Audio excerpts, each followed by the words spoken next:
êtes à la source de l'actualité, à toutes et à tous, bonsoir. Les grandes articulations. Les autorités de régulation se retrouvent à Conakry. C'est au compte de la 15e session du Conseil africain des régulateurs. Entre autres sujets à débattre, la construction d'un marché numérique africain intégré et compétitif. Équipement et modernisation des médias, la radio rurale de Forikaria renoue avec de meilleures conditions de travail. La capacité de ce média de proximité est nettement accrue. En plus, on note l'autonomie de cette station en énergie. À plusieurs endroits du quartier d'Abompa Plateau 2, un réseau de galeries naturelles a été découvert par de nombreux citoyens. Les autorités locales se sont transportées sur le terrain. Les premiers constats à savoir dans cette édition. Bienvenue au ministère de la fonction publique, une mission conjointe du Bureau international du travail et du système des Nations Unies.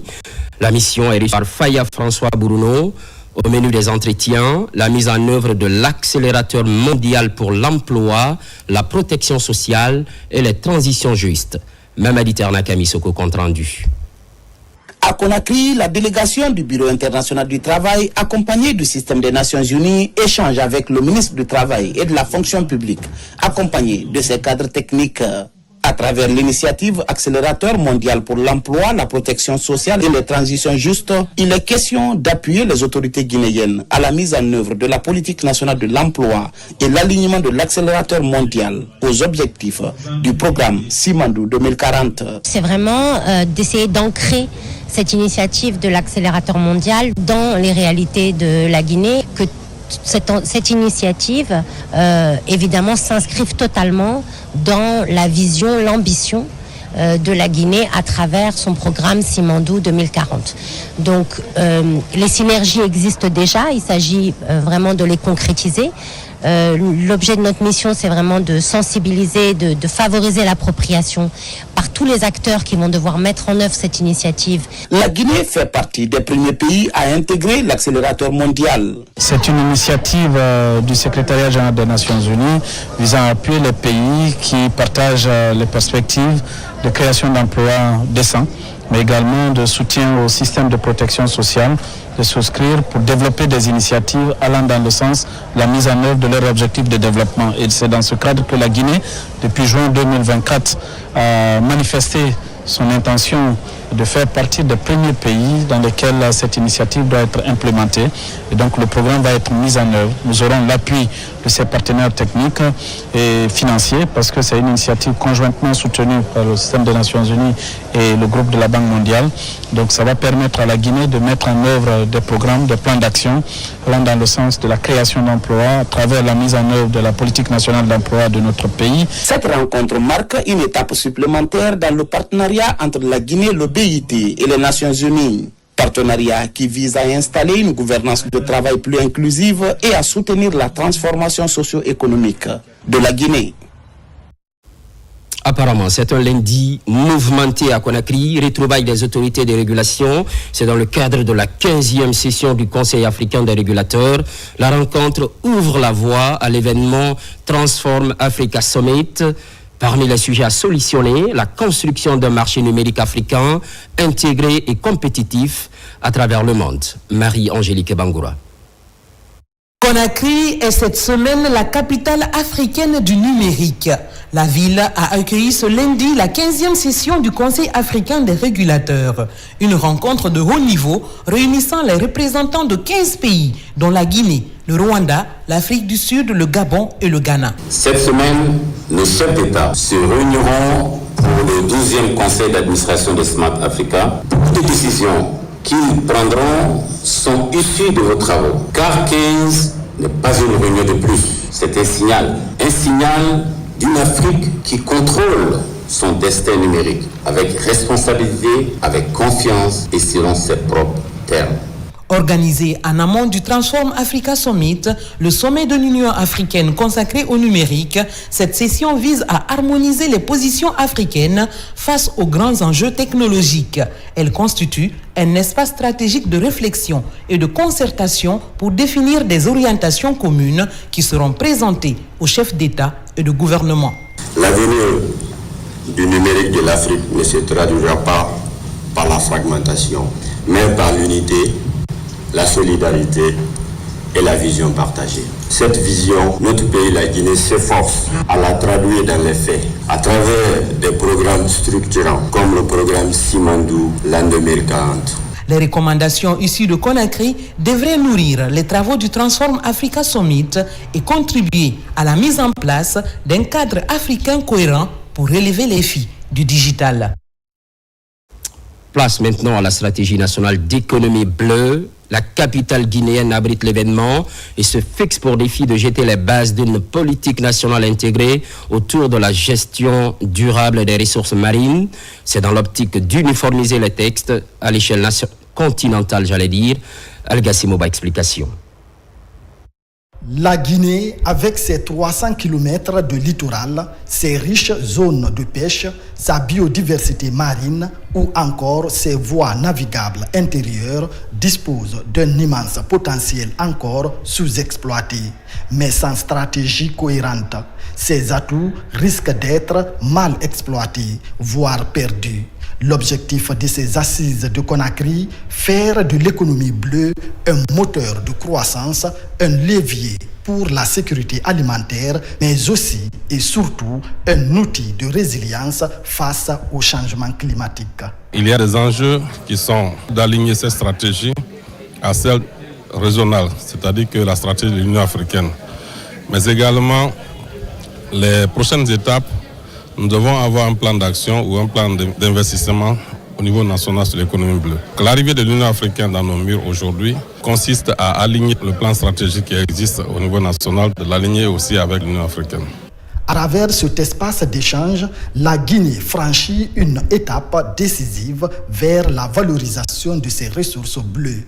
Une dynamique qui s'inscrit dans la vision continentale portée par l'Union africaine pour une Afrique prospère, durable et tournée vers l'avenir. Il a été demandé que les États membres de l'Union africaine puissent aligner leur stratégie nationale sur la stratégie africaine de l'économie bleue. Si l'on prend le continent en tant qu'une seule voie, vous vous rendez compte que toutes les potentialités que ce continent-là a peut faire en sorte que l'Afrique devienne le premier pôle de développement dans les prochaines années.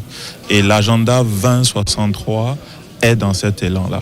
Ces assises de Conakry est un engagement collectif pour que l'économie bleue devienne un pilier du développement national au service des populations et des générations futures. Pendant ce temps, la radio rurale de Fourekaria sort de sa léthargie. La station renoue avec la modernisation. Des équipements sont mis à disposition. Techniciens et journalistes retrouvent le confort de travail. Que dire des auditeurs pour le confort d'écoute? La puissance de ce média de proximité est revue à la hausse, mais pas seulement. L'autonomie de cette station en énergie devient une réalité. Kern Osman Diallo. Au cœur de la stratégie du ministère de l'Information et de la Communication pour la réussite de la communication sur le projet Simandou, la radio rurale de Fourekaria, une station considérée comme l'une des plus stratégiques dans le réseau des radios rurales. En quelques mois, les conditions de travail ici ont connu une amélioration avec des équipements qui facilitent le quotidien des animateurs et techniciens satisfaits d'évoluer dans une station qui a désormais fière allure. Nous remercions la grâce de Dieu, nous disons merci à M. le Président et à travers lui à M. le ministre de la Communication qui, depuis sa nomination, est en train d'apporter beaucoup pour la vie et le rayonnement des radios rurales. Aujourd'hui, à Fourekaria, par exemple, nous, on a bénéficié d'un émetteur. Également, il nous a apporté vraiment son soutien en nous aidant à avoir une console et des bureaux toujours dans le cadre du travail afin de satisfaire la population. Comme nous aimons dire, Mme Doumbouya, c'est la réalité, le concret. Ces ministres ont emboîté les pas, dire la Guinée n'a pas besoin des bonnes paroles, les belles phrases. On a besoin des hommes concrets sur le terrain. Ce qu'on a vu ces derniers temps, ça a pu galvaniser la force de tout le bon. Je vous dis la réalité, la radio elle est écoutée partout. Moi je l'écoute. Sciemment, c'est ma radio préférée. Parce que ce qu'ils disent, ce qu'ils font, c'est clair. Ils sensibilisent et ils orientent les populations locales qui qui sont dans les amours, sont écoutés. C'est la voix des enfants sans voix. Depuis sa nomination à la tête du département de l'information et de la communication, le ministre Fana Souma a fait de la relance des radios rurales un élément clé dans sa gouvernance, conscient de l'impact de ces radios auprès du monde paysan dans la Guinée profonde. Aujourd'hui, sur le territoire guinéen, il y a exactement 39 stands de radio. Aujourd'hui, la dernière année est à Kourémalé. Bientôt, l'inauguration va être programmée par M. le ministre de l'Information et de la Communication. Donc, franchement, nous sommes dans une bonne dynamique grâce au leadership de M. le Président qui fait pratiquement du fonctionnement des radios rurales une priorité. Les actions pour renforcer les radios rurales se poursuivent sur le terrain. Actuellement, des équipes sont déployées pour sécuriser toutes les installations de diffusion à travers le pays. Parallèlement, un plan de renforcement du capital humain est en cours. Récemment, une équipe d'animateurs de la radio rurale a bouclé une formation au Maroc dans le cadre d'un plan établi pour le développement des radios rurales. Par ailleurs, commémoration de l'armistice de 1918, ce 10 novembre marque le 107e anniversaire. À cette occasion, les autorités militaires se joignent à la France. Une journée de mémoire et de reconnaissance. Des produits pharmaceutiques et des vivres sont remis à la direction des pensions militaires. Adjudant-chef Oumar Kamara. L'hymne national de la Guinée et la Marseillaise résonnent pour la commémoration de l'armistice du 11 novembre 1918, marquant la fin de la Première Guerre mondiale, la victoire des Alliés et la défaite totale de l'Allemagne. Cet accord signé met fin à 4 ans d'hostilité qui ont fait des milliers de morts. Ici, au cimetière Boulbini, une herbe de fleurs est déposée par les autorités guinéennes et françaises pour rendre un hommage aux soldats morts pour la métropole. Cet armistice met fin le 11 novembre 1918 à 4 ans d'un combat pour la liberté qui a fait énormément de morts et pour lesquels les peuples d'Afrique ont contribué à la libération de la France. Cette reconnaissance a été aussi matérialisée à l'occasion du 107e anniversaire de l'armistice par l'octroi d'un important lot de produits pharmaceutiques, de fournitures de bureaux, de kits scolaires et de denrées alimentaires. Ces dons remis par la directrice générale des pensions militaires et anciens combattants ont été offerts par la France et la partie guinéenne. Nous avons aujourd'hui l'honneur de recevoir des dons de l'ambassade de France en Guinée. Ce geste de générosité, symbole de la coopération internationale et de l'amitié qui unit nos nations, vise à apporter une aide concrète à nos anciens combattants. C'est un plaisir pour moi. Je remercie la France, ceux qui ont été à la base de cette décoration. Depuis l'avènement 5 septembre, les anciens combattants sont maintenant élevés, considérés. Entouré par la chaîne de commandement militaire, le ministre de la Défense nationale a salué ce principe de redevabilité de la France à l'endroit des anciens combattants. Ce devoir de mémoire de la République française, ce principe de redevabilité morale de la République française vis-à-vis de ses anciens combattants, ceux qui ont combattu pour la liberté. Cette décoration est une exaltation de nos pères qui se sont battus sous le drapeau français. Mais aussi c'est un encouragement pour ceux qui se trouvent sous le drapeau maintenant, car rendre honneur aux morts pour la patrie exalte les vivants qui sont encore sous le drapeau. En guise de reconnaissance pour les loyaux services rendus à la France, 3 anciens combattants ont été honorés des médailles de la Croix du combattant et du titre de reconnaissance de la nation pour leur engagement aux côtés de la métropole. Au chapitre éducation, mise à niveau des enseignants des classes préparatoires, ce sont des enseignants évoluant à l'élémentaire. C'est pour mettre en pratique le nouveau programme élaboré par le département des tutelles, une démarche pilotée par la direction communale de Matoto. Moussa Bangoura.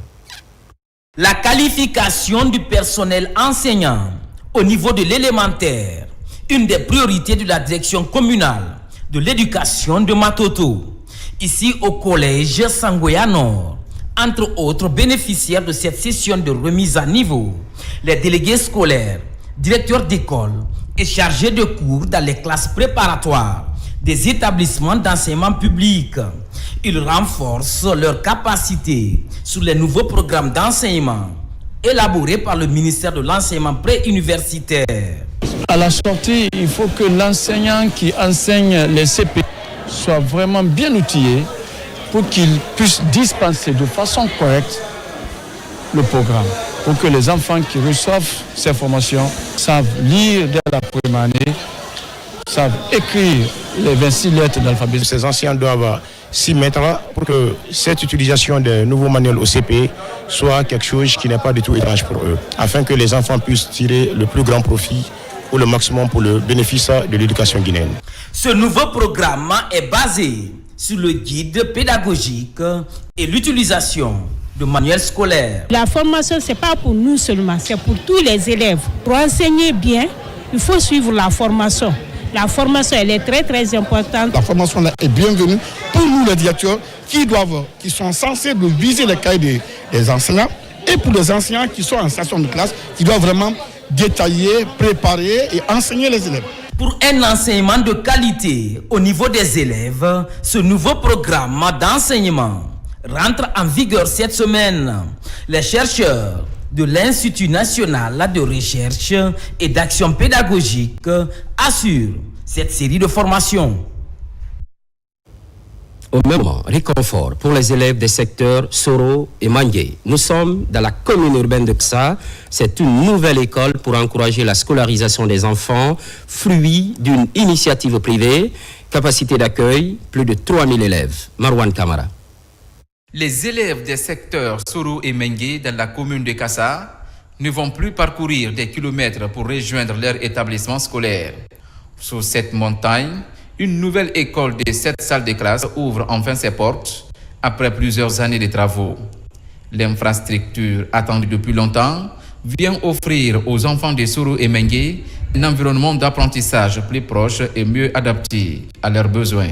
Depuis 1938, cette localité n'a jamais connu une école. L'association Abou Soro, accompagnée par ses partenaires, ont bien voulu réaliser cette belle œuvre magnifique de la construction d'une école primaire, toute pourvue de tables-bancs, magasins qui donnent désormais un nouveau visage pour former l'élite guinéenne de Kassa. Quand j'ai commencé ma carrière, il y avait 250 millions d'enfants qui étaient privés d'école dans le monde. Aujourd'hui, il y en a 90 millions. C'est encore trop et on considère avec mon équipe que tous les enfants du monde doivent aller à l'école.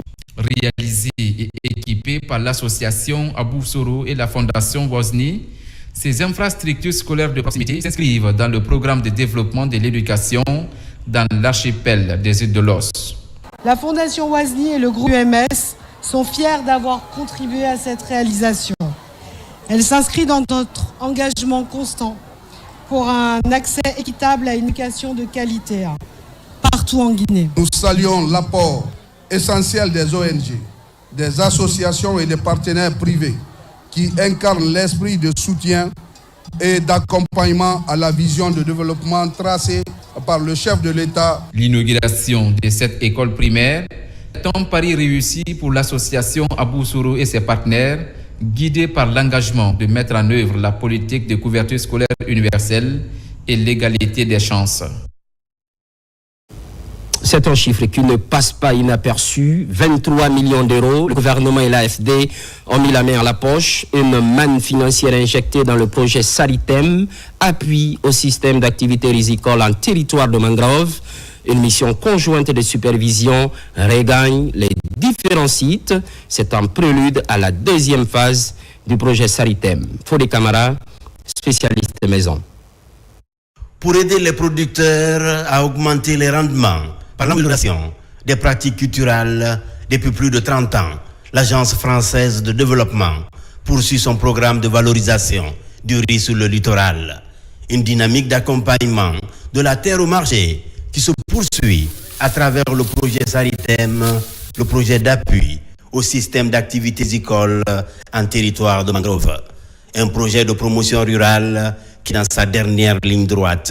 6 000 hectares ont été aménagés, donc ça c'est déjà plutôt une réussite. Quand on parle avec les populations, on voit qu'elles sont satisfaites, on voit que la récolte va être belle.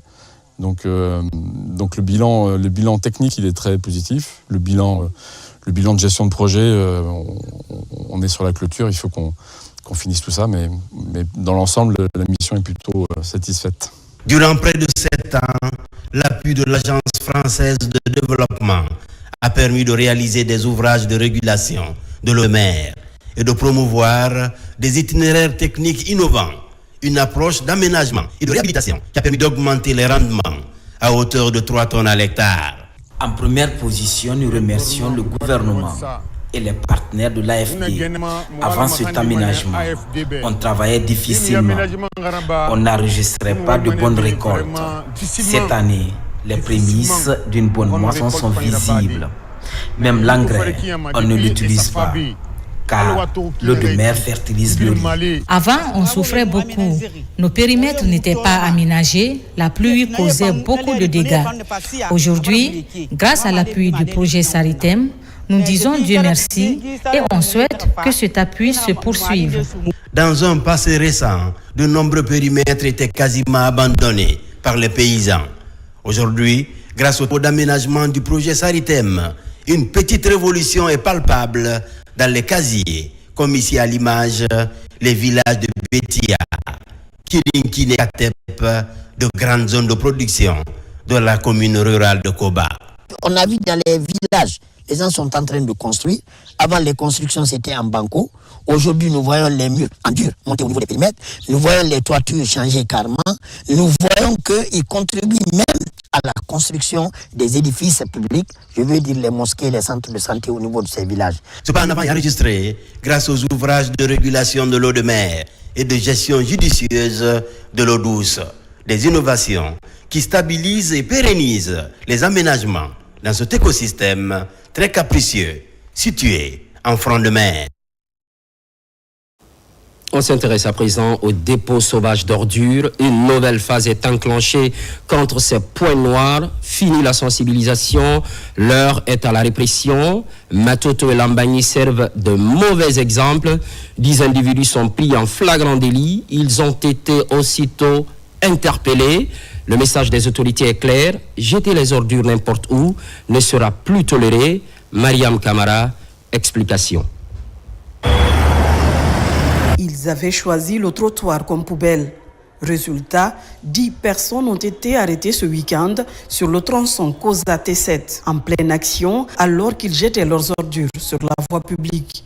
Cette opération coup de poing, menée par le ministère de l'Hydraulique et ses partenaires, marque un tout autre tournant dans l'opération de la salubrité publique. Fini la simple sensibilisation, place aux sanctions pour restaurer la propreté dans les quartiers de la capitale. Le ministère de l'Hydraulique et des Hydrocarbures, à travers l'ANASP, a décidé d'aller vers des mesures coercitives pour essayer d'éradiquer la banalisation des déchets dans notre pays aujourd'hui, parce que les déchets sur les artères routières de Conakry constitue aujourd'hui une mise en danger de la vie d'autrui. Cette action qui s'est posée, on espère ou on ose croire que cela va donner une leçon aux autres citoyens de Conakry pour qu'on sache que désormais, Conakry ne va plus accepter qu'il y ait trouble à l'ordre public et que personne ne réagisse. Les auteurs ont reconnu leur tort de fautifs. Ces interpellés s'engagent à devenir des ambassadeurs de la propreté dans leur communauté. On m'a interpellé à cause des ordures.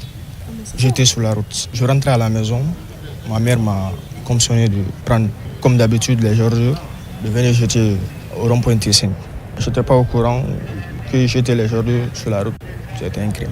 Bon, je prends l'engagement de ne plus le faire, de sensibiliser tout le monde. Une prise de conscience tardive, mais saluée par les autorités qui espèrent que ces premières arrestations serviront d'exemple.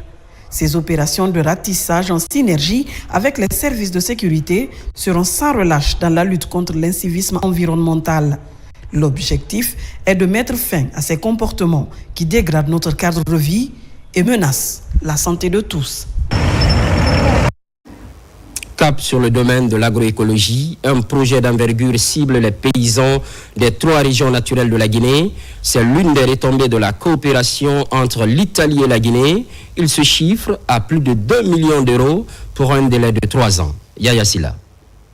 Le projet Régénère Action Guinée est une transition agroécologique et création de nouvelles opportunités. Il vise à favoriser l'accès à une alimentation durable, saine et nutritive et améliorer les moyens de subsistance grâce à la transition agroécologique en Guinée. Qui parle d'agroécologie parle de l'utilisation des engrais organiques. Qui parle d'agroécologie parle de l'utilisation des semences résilientes.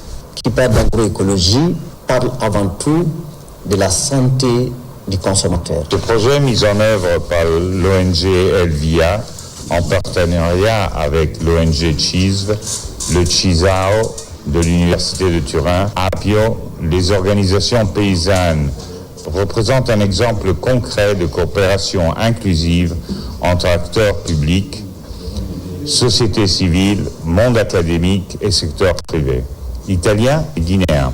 Fruit de la coopération italienne, ce projet d'une valeur de plus de 2 millions d'euros est mis en œuvre dans les préfectures de Bofa pour la Basse-Guinée, Pita dans la Bas-Guinée et Kankan, Mandiana au compte de la Haute-Guinée. À travers notre action de coopération, nous soutenons les priorités nationales définies par le gouvernement, notamment le programme Simandou 2040. Notre action, donc, vise à renforcer la souveraineté alimentaire du pays, enjeu stratégique pour la stabilité, la santé publique, la paix sociale et le développement économique.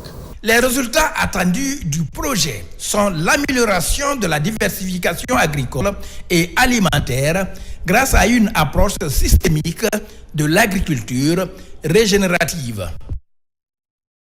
Et puis, cette réalité à plusieurs endroits du quartier d'Abompa Plateau 2, je vous le disais dans le sommaire, il s'agit de la découverte d'un réseau de galeries naturelles.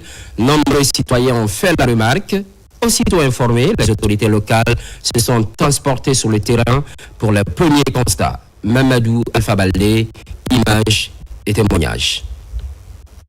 Entre considérations mystiques et failles géologiques, chaque y va son appréciation au quartier d'Abompa Plateau 2. Nous sommes dans la commune urbaine de Tombolia.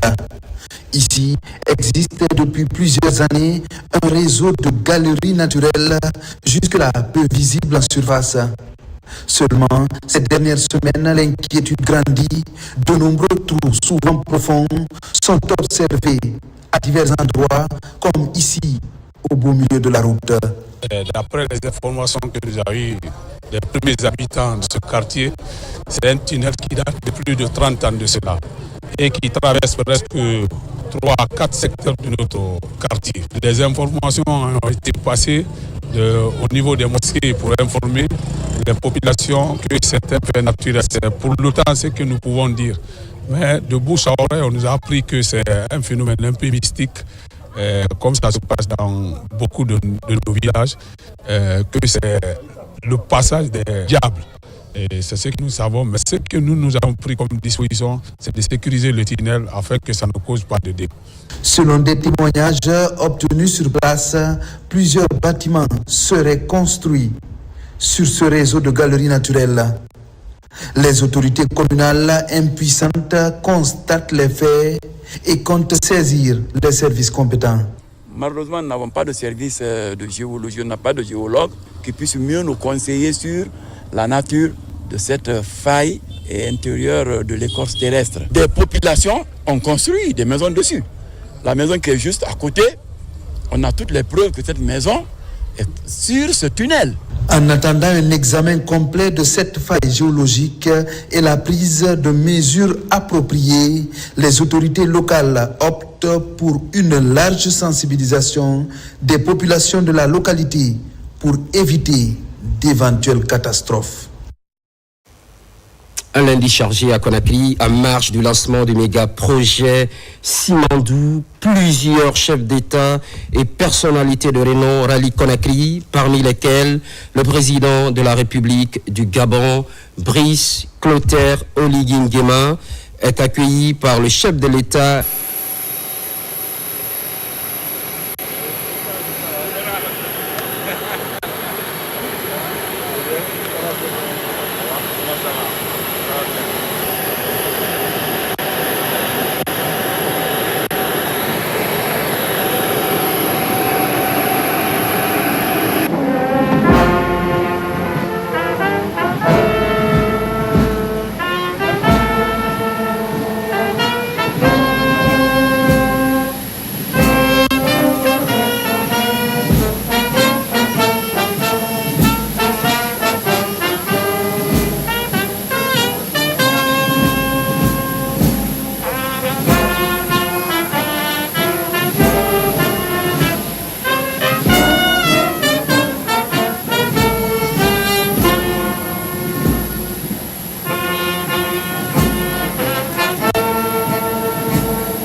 première visite en Guinée.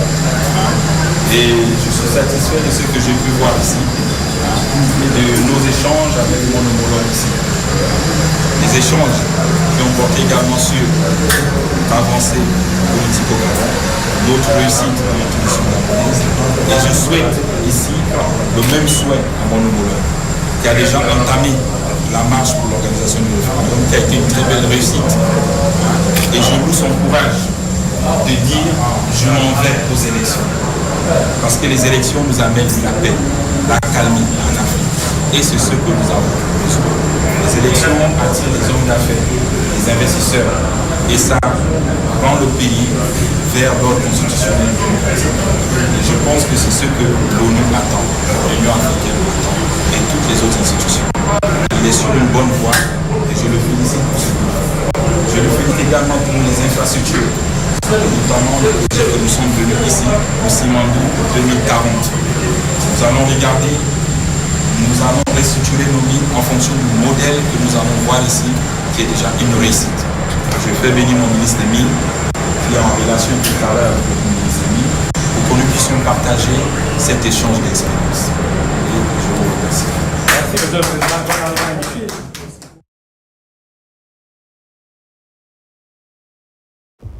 Toujours dans l'actualité, journée mondiale de l'architecture, la Guinée célèbre à l'image des autres pays du monde, instant mis à profit par les spécialistes et le département de l'habitat.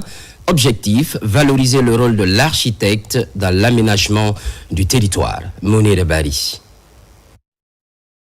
Placée sous le thème « L'architecture au service des communautés », cette troisième édition met en lumière la contribution des architectes dans la conception d'espaces durables et adaptés aux besoins des populations.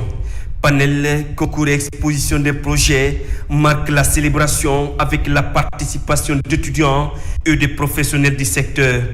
Les architectes réaffirment leur engagement à accompagner la politique du gouvernement en matière d'aménagement et de construction.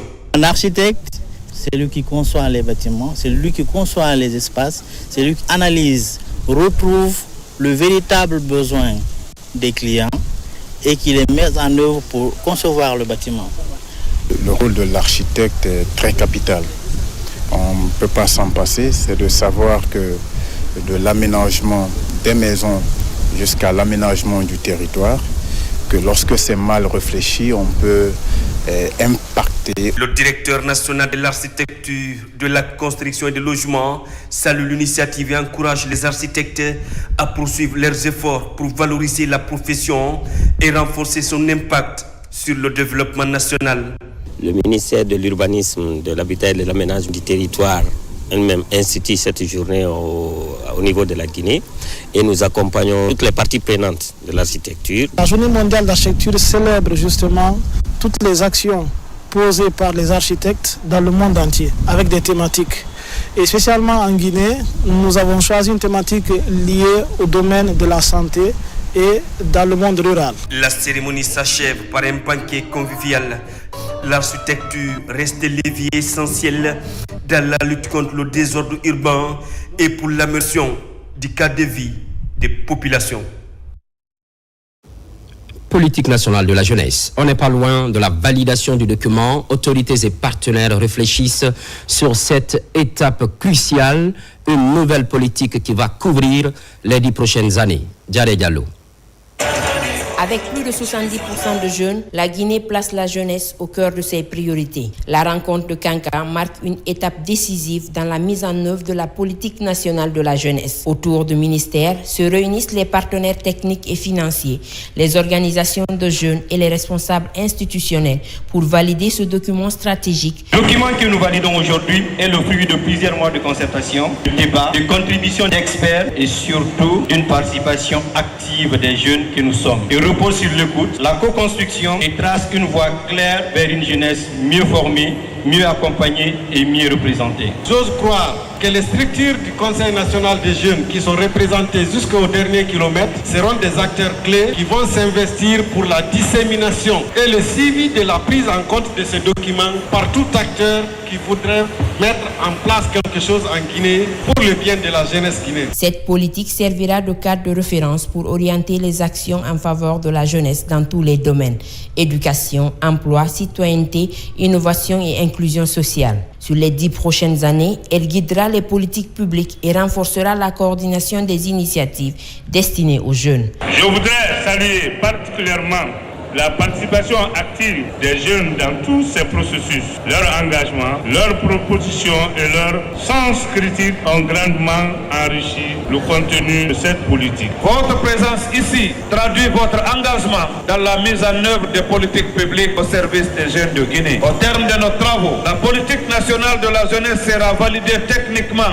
Une feuille de route opérationnelle sera définie. Les acteurs régionaux seront mieux préparés pour la phase d'appropriation et de déploiement. À travers cette initiative, la Guinée pose les bases d'une gouvernance participative qui fait de la jeunesse un acteur central du développement durable du pays. Au terme de la rencontre, les femmes, les anciens gouloirs du Milo et les jeunes de Guinée offrent des cadeaux au ministre de la Jeunesse en signe de reconnaissance et d'encouragement. Parallèlement, la question des familles d'accueil. Au centre d'un conclave à Kankan, les acteurs concernés redéfinissent de nouveaux critères pour le bien-être des enfants démunis et une manière de leur offrir une vie de famille sécurisée. Djamo Kaba. La ville de Kankan-Nabaya à l'honneur pour défendre un agenda féminin. La méthodologie GVEC se consolide davantage pour le bien-être des femmes. Le rendez-vous intéresse des promoteurs pour l'épanouissement des associations villageoises. L'approche de micro-épargne et de crédit communautaire est révisitée pour répondre aux besoins financiers des plus pauvres. Concernant l'importance des GVEC, donc cela aussi m'a permis de connaître comment il faut constituer un groupe et comment il faut gérer un groupe, que ce soit des groupes de femmes ou des groupes des hommes. Le groupe là va permettre aux femmes de se prendre en charge. Ma première vision, c'est ça d'abord. Et dès qu'une femme se prend en charge, c'est que c'est un développement qui s'installe dans la localité parce que nous sommes les baromètres de tout développement. Le projet est intitulé « Participation des femmes et jeunes filles à la gestion des ressources naturelles pour une paix durable dans les zones minières de Mandiana, Sigri et Gawal ». Il est mis en œuvre par CARE International pour favoriser l'égalité des sexes et l'autonomisation pour le respect des droits des femmes. CARE a justement à la charge de pouvoir mettre en place des groupements villageois d'épargne et de crédit et pour pouvoir assurer donc l'opérationnalisation de ces groupements villageois d'épargne et de crédit. Cela passe bien sûr par le renforcement de capacités des promoteurs de groupes et des promotrices de groupes qui vont assurer le travail de proximité avec ces GVEC-là. Le grand soutien de cette dynamique, le Fonds de consolidation de la paix des Nations Unies, le PNUD et la FAO participent également à l'expansion de la nouvelle approche pour donner la parole aux femmes en milieu rural.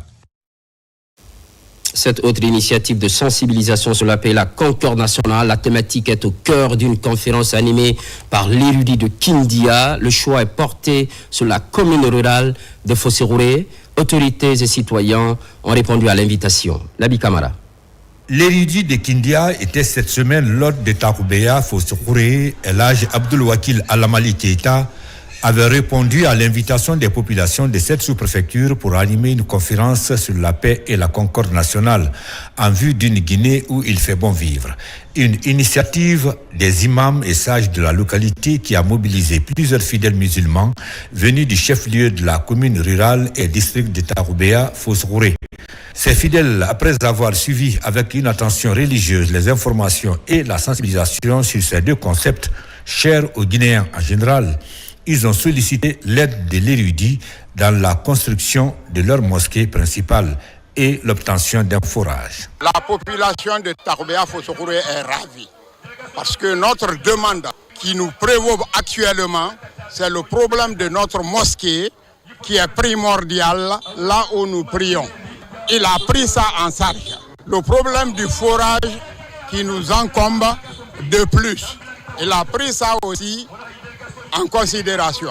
Sur place, l'âge Abdul Wakil Alamali Keita a donné son accord de principe tout en demandant aux autorités de Taroubéa Fossérouré de libérer le site retenu pour la mosquée en vue d'entamer les travaux dans le plus bref délai.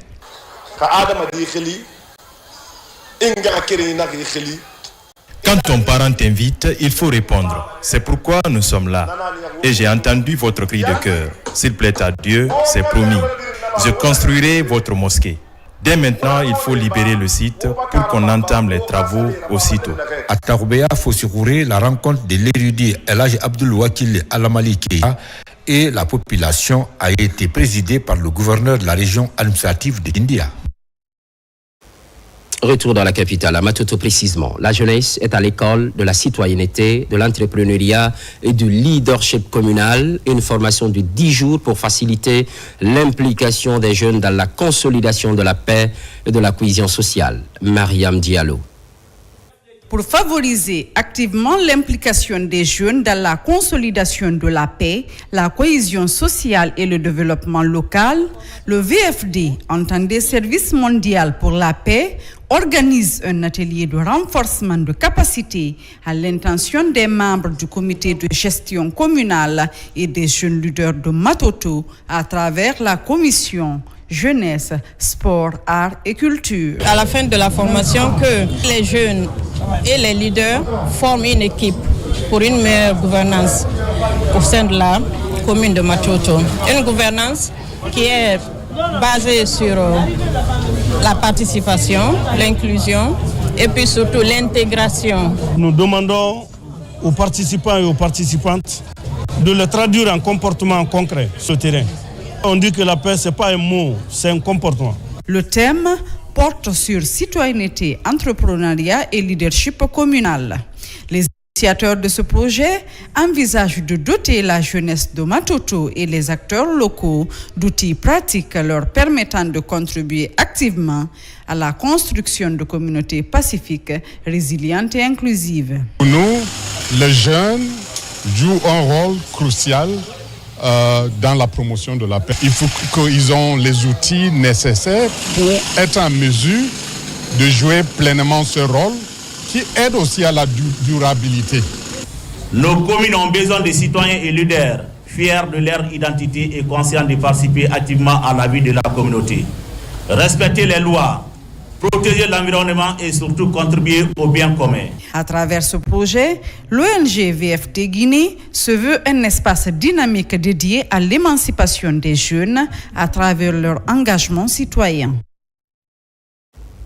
Signature d'un communiqué conjoint entre le BGDA et les douanes guinéennes. C'est un accord sur l'exigence d'un visa d'importation délivré par le Bureau guinéen des droits d'auteur. La décision entre en vigueur le 13 novembre prochain. Ousmane Ba, Mamadou Djoumaba, Quintessence. Cette signature vient renforcer davantage le partenariat entre le BGDA et les douanes guinéennes. C'est un communiqué conjoint relatif à la mise en œuvre de l'exigence du visa d'importation délivré par le BGDA. Un communiqué qui explique tout le processus, de la délivrance du visa jusqu'au prélèvement par les douanes du pourcentage imputé à toute marchandise concernée par la rémunération de la copie privée. Aujourd'hui, les deux directions, BGDA et la douane, se sont mises à l'œuvre pour signer un communiqué conjoint. Le dit communiqué détaille les modalités d'émission des visas par le BGDA, la transmission par les chaînes du BGDA des copies de ces visas à la Direction générale des douanes et l'obligation de la douane à demander aux importateurs de présenter le dit visa comme l'une des conditions, en sus des premières conditions existantes déjà à la plateforme Sidonia pour la délivrance des appareils assujettis à la copie privée. C'est donc une réjouissance de la part de la Direction générale du Bureau guinéen des droits d'auteur. Ce protocole d'accord facilite le paiement et la distribution des droits des créateurs d'œuvres. Pour l'atteinte des objectifs, ces cadres priorisent la sensibilisation. Quand on a ce communiqué, nous allons sensibiliser les opérateurs économiques. Et pas que nous, mais aussi le BGDA, qui va les sensibiliser. Et ça va nous permettre d'avoir dans le circuit de dédouanement le concret, le document concret pour pouvoir collecter et de façon vraiment idoine à l'effet de reverser, n'est-ce pas, cette rémunération pour copie privée au ministère de la Culture, notamment au Bureau guinéen des droits d'auteur. Ce communiqué vient compléter le protocole signé depuis 2022 entre le Bureau guinéen du droit d'auteur et les douanes guinéennes. Il entre en vigueur à partir du 13 novembre 2025. Merci aux équipes techniques et à l'ensemble de la rédaction, à vous également, chers téléspectateurs, pour l'estime sans cesse. Rémo, l'actualité évolue en Guinée, notre paradis, terre de richesse et d'innovation. Les programmes se poursuivent. À très vite.